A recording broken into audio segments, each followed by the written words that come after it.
Right, we're live. Hey, everybody. Oh, I'm glad you could join us. We're here today with Jim Dailing, and we're going to do a live demo on creating a seamless ring using probably a ancient bench technique called fusing. Jim is a well-known jewelry artist and instructor residing in Bend, Oregon. Does excellent custom work. I've known him for a long time, and he's actually overall a pretty good guy. So we're gonna work on this. We're live on YouTube. A couple of things I want to try and remember to say. We're live on YouTube. If you have questions, if you're watching this live right now, you can use YouTube chat function to come in and ask questions while we're doing the demonstration.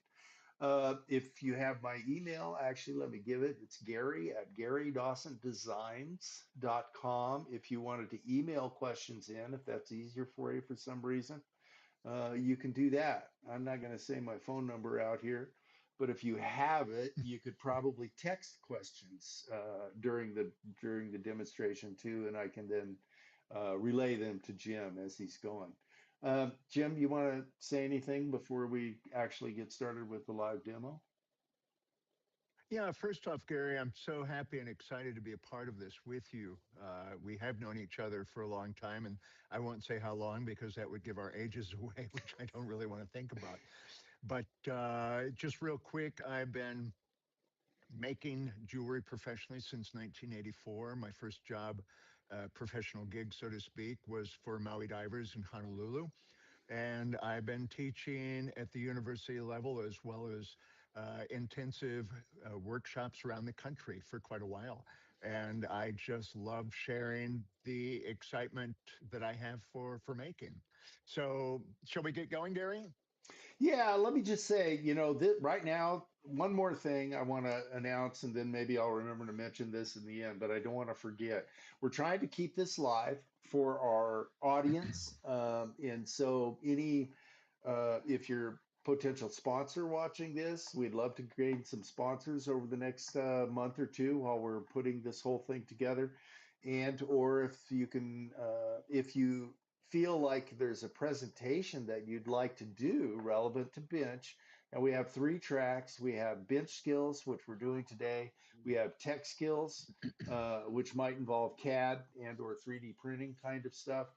And then we have business skills because the presumption here is that most bench jewelers, even if you're working for somebody else right now, would probably prefer to have your own business. Okay, so with all that being said, let's move to the demo section. All right. Well, many of you are probably familiar with Argentium silver and its ability to fuse seamlessly, which works so great for things like granulation and such. But about 25, 30 years ago, I started doing a lot of alloying of my own gold, green gold, high carat red gold, and such. And one of the situations that I quickly came upon is that for many of these colored golds and carats, there's simply no solders that match the color.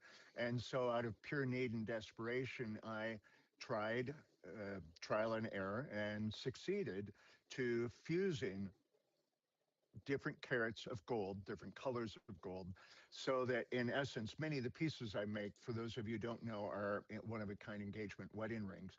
But in essence, when you fuse, you've got a seamless form. So there is no color seam. If you're doing additional construction or fabrication, there's no solder seams you have to worry about melting. It's just a really good way to go. And so what I'm going to be doing for the demonstration today is showing you how to fuse. This is going to be a very simple, about a 2.5 millimeter round, 18 karat gold band that I've recycled from some existing pieces, partially because gold is so expensive these days, also because it's some family heirlooms involved with the alloy that I've created. But one of the issues that I've discovered, and I'll talk a little bit more thoroughly about this when I get into the demonstration, is that after I fuse the piece, don't think of this as solder. It's not going to flow beautifully. I call it kind of a muddy surface where it's slightly raised. And so once I've done that, I will actually anneal the metal post fusing. and then I'll go ahead and shape and true up the roundness of the ring. Now, the reason I chose to do a ring or a simple band for today's demonstration is the simplicity of the object, and also just simply the understandable. We all know what a ring or a band looks like. Okay. So I Jim, tend to work with two. Yes. Yeah. I'm sorry to interrupt you. You're on a great flow, but let's talk about the science just a little bit before we move into close up of what you're doing there. Why would you anneal it after you've done the fusing? Well, Gary, this is my own experience. Initially, when I began doing this, it would often crack at the seam when I was shaping or truing up the form of the band. And so, what I began to, and this is my own interpretation, looking at other things in nature, and metal is a natural object or a natural material. I was living on the coast of Oregon when I began to do this, and I began to look at lava flows in or near the water. And what I began to see is that lava that was cooled very quickly in water had a very granular, rough, jagged surface, which I began to parallel to that of metal as it has melted and begins to cool. And so by going in and annealing it, in my mind and my experience, it defines a little bit more cohesive crystalline structure, which again simply makes it more malleable for further constructing. Okay, Okay. that's Does that make sense, yeah, Gary? it makes absolute sense. What I was going to say is I looked for a micrograph, in other words, an image created with a scanning electron microscope of a fused joint. And I was unsuccessful in that, but I found a lot of micrographs Yeah. on laser welded Yeah. joints. And Yeah. since we don't have a fused image here, I'm not going to put one up. But if you can Google or do a search online for micrographs of fused joints, and a lot of these Mm-hmm. micrographs of laser joints will come up. And the crystalline structure differential between the fused area and the rest of the piece is very obvious. And so by annealing, and I saw a presentation at the Santa Fe Symposium one time where Yeah. they demonstrated, I think it was laser welding platinum. They had the micrograph of the weld, and it was obvious, the weld microstructure was obviously different from the rest. And then after annealing, it was homogeneous all the way around. So I really think you're Yeah. on the right Yeah. track with all that. So anyway, You sorry. know, it is. No, Okay. no, no, no. Yeah, I'll bring in a little bit of a parallel on that as well. About 3 years ago, I occasionally do repair and restoration on jewelry, both historical and contemporary. And there was this platinum piece that there had been some previous repair done with a laser, and the prongs were actually brittle at the point where they had been rebuilt.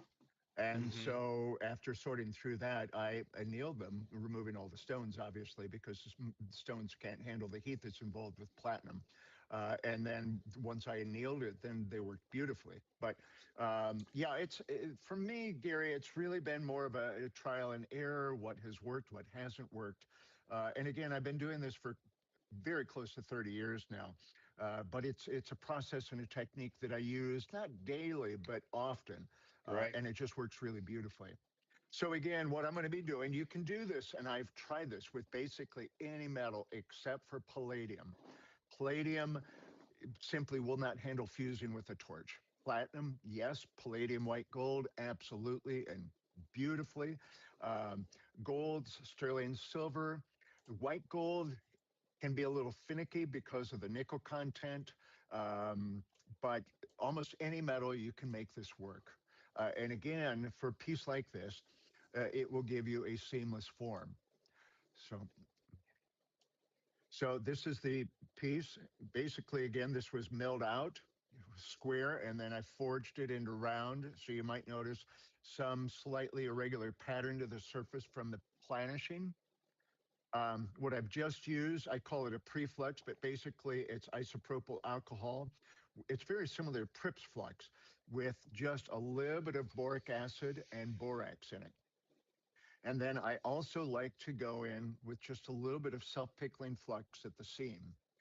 Now, I'm working with the same material that has been alloyed. And one of the things, there's several things about this fusing that are absolutely critical, which I'm going to touch on. Keep in mind that the larger the snippets that you use are going to have more of a similar, well, it's the same metal, so it has exactly the same melting temperature. So, so I want you to really focus that if you go in with a large snippet, chances are that you will melt your original object or the object that you're creating. So with that in mind, you want to go in with small snippets of the same material. And what happens is if you're heating two pieces of metal that are exactly the same metal, the small mass is going to heat up faster and first. Okay. So we're going to come back in and let's see if I can't get this to stick. And if I can't, then I will. Okay, we'll do this. So I'm going to actually use the flux. This happens to be Battern's flux, but you could use, I think there's two or three on the market, but I love the self-pickling flux. Now, one of the things I want to really highlight is most of us have been taught, and I'm just going to illustrate what I'm referring to right now. This is what I don't want you to do. We use a very general flame and kind of a brush-like motion around the entire piece.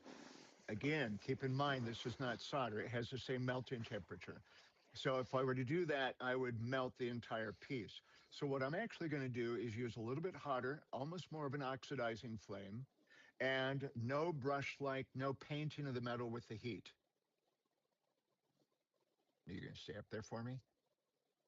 No? Okay. Let me Okay. Then we're going to go this way. Yes. speaking to your cameraman right now. The phone is focused on Jim's hands, not so much the piece itself. So we, because of the flame, we may not be able to see We'll come this here. actually happening. That's Uh, okay. We're going to go in. this is live. There we This go. is live demos, right? This is live TV. Yeah, live But TV. what you want to do, again, keeping in mind that it's not solder, when that flows, you take the torch off. Can you see that? Well, the flame is wiping it out, so we're not. The contrast There is it is. such that Okay. we're not being able to actually see it happen. But uh, Yeah. yeah, there Can you you see go. that? Yeah, come back, just span out just a little bit, and you'll be in better focus. There And you then I'm go. actually going to go through and just heat that just a touch. A little on Yeah. the other side. Okay. Good. Now, the crystalline structure is going to be very large at that point. And again, this has been from trial and error over the years. If I were to reshape this and true it up round, it would probably break at that seam. So I'm going to let this cool down just a bit. I Hmm. tend to use the alcohol-based flux to cool the piece, primarily because that it will cool the metal just a little bit more. I'm sorry, I didn't finish that phrase. A little bit more slowly Hmm. than water, than a water quench.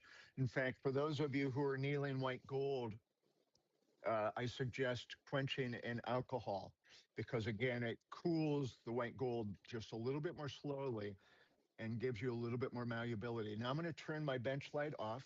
I've got a little bit of side light, so hopefully you'll be able to see this. Okay, I'm going to suggest panning out just a little bit, just a little bit. Yeah, better focus that way. Okay. Thank you. And then I'm going to anneal this. Now this, I am using that soft circular painterly motion. Oxidizing flame, right? Yep, Or excuse me, reducing flame, not oxidizing. What did I more say of a that? reducing flame. Yeah, reducing flame Okay. to like a straw red, right? Yep, exactly. Gary, you've got the words. Man, I love it. Well,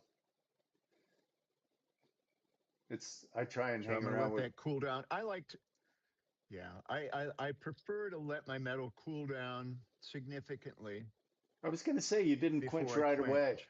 That surprised me that you No. didn't quench right away. Well, when I'm annealing silver, I actually like to let it air cool completely. But usually, no, usually when I'm annealing almost any metal, I like to let the red dissipate. Mm-hmm.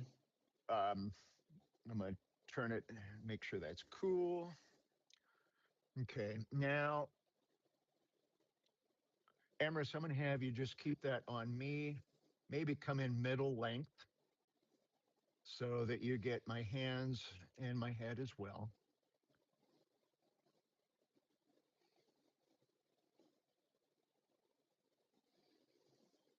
Now, this is just a Jim thing, but I tend to really like to use my wrists as natural pivot points, especially working on some type of a curvilinear surface, because it allows me to follow that irregular or that circular or curvilinear, however you want to say it, surface.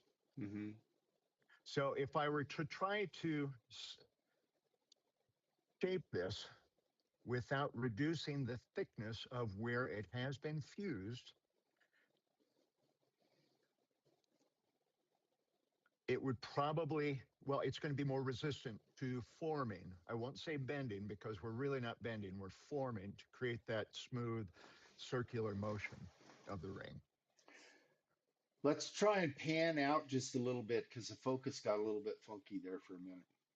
Okay. So this is what we've got. And I actually need to get a mallet. So, Emrys, stay right there, please. I'm not sure. Can you touch the focus on the camera screen? I don't know how, if you've got an iPhone. It's a little bit funky right now. Is it?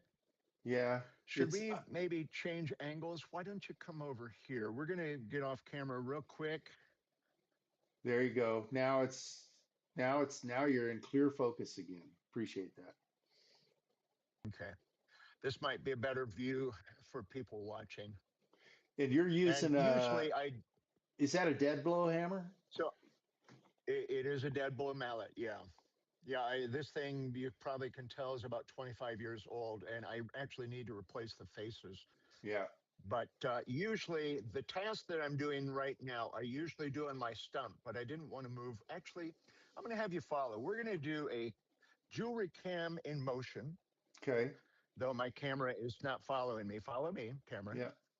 So one of the things about my stump, you may be able to see these contours, and that will happen naturally with a task at hand. But when I'm shaping my bands, I like to intentionally place the oblong portion of the band within that groove. So as I'm tapping it, not only am I shaping the top portion of the band, but the stump, that contour, is shaping the bottom portion. Got you. Okay, maybe pan out just a hair. Better focus from a little bit of a distance. There you go. So I'm not going to take the time to finish this off, but it's pretty close to round. You All can right. see obviously where some of the fusing has taken place, which obviously I would clean up with a small half round file and then sandpaper, a sanding stick. But again, it's right now it is a seamless form. And it just, for many of the reasons I mentioned earlier, it's one of my favorite techniques to use. And again, if you're working with some odd alloys such as coin silver, uh, a high carat gold, high carat red gold. If you alloy your own green gold with fine silver and gold, whatever the case might be, you don't have to worry about a matching solder. You can go in, it will be seamless. It will be totally the same color because it's the same metal. So, Gary, that's basically what I had set up for the demonstration. That's Do you have perfect. any questions or further insights? Well, I was doing what I hope our audience will do at some point in time, and that's feel free to, break in with questions and clarifications when they're necessary. So Right. I'm pretty good. I think it was an excellent demonstration. We have a little issue with focus on your end, Jim, so Okay. you've been coming in off and on a little bit fuzzy. That's something we can work on for next time. Uh, but Okay. but all that being said, I think it was an excellent demonstration. I think there's a lot of value here for people. And now Great. just a Well, I brief moment for shameless self promotion. So go ahead. You're available for custom well, work in Bend, Oregon, right? Custom work, but I'm also really attempting to promote my teaching much more. Hmm. Um, I've been trying to get together a summer workshop in Italy for the last couple of years, and because of the uncertainty of the economy and everything, we almost had to go last summer, but we needed two more people to make it fly. Right. I also offer some pre-recorded classes on flush setting and bead setting. And I'm in the process of putting together a broader catalog of recorded videos for purchase. And then also, I'm kind of in the mood to travel and teach workshops again. So if there's anybody with a school or a craft center around the country or even abroad, I would love to do that. Yeah. Yeah. Okay. Very good. And for myself, I also like to instruct. I would like to leave a little bit of a legacy in the industry that's been so good to me over the years. I teach CAD online, and I have a CAD course, a live CAD course, starting on February 9th. It's almost full. I think I have 10 students right now. Oh, There's room for fantastic. there might be room for a couple more in there. And not only that, I'm a Rhino reseller, and I offer a package of instruction along with Rhino that gives you a $100 discount off of buying the two items, instruction and Rhino 8 separately. So there's that, and then of course we're trying to make a go of this YouTube channel. I hope Jim will be a frequent contributor, and I can't think of anything else to say right now other than, oh yeah, You know, one. I'm sorry, one more thing I want to mention. Tucson Gym Show is coming up. I've talked several times about trying to get a gathering together. Unfortunately, I just heard from Joel McFadden yesterday, and oh, shoot. he will not be able to make it this year. He's got some things that came up that's going to prevent him from traveling. But I would still love to have a dinner with people. If if anybody wants to get together, get with me, and we'll figure out a day, time, and venue to get together at the Tucson Gym Show. Now, we have some live visitors and we have a couple of questions. Okay, so a Yeah. guy, D-Main TB Buy, says, thanks, ready to give it a try. And then question any other alloys that don't work well with this technique. Really, the big issue that I've experienced with all the metals that I've tried are metals that have issues with oxygen at high temperatures, and palladium is one of those. Yeah. If you're working with an inert atmosphere gas, argon, something like that, you could pull it off. But with an oxygen base, right now, I didn't say this, which I should have, so it ties in directly to your question. The demonstration I just did was working with propane oxygen, which something a parallel but definitely ties into all that is if you are ever working with fabricating a platinum or palladium, I definitely suggest working with propane or a natural gas rather than acetylene. Acetylene is a very dirty, high carbon fuel, and that carbon can cause a lot of porosity and brittleness to those metals. But other than the palladium, and I will stress that palladium white gold fuses beautifully. It's just incredible.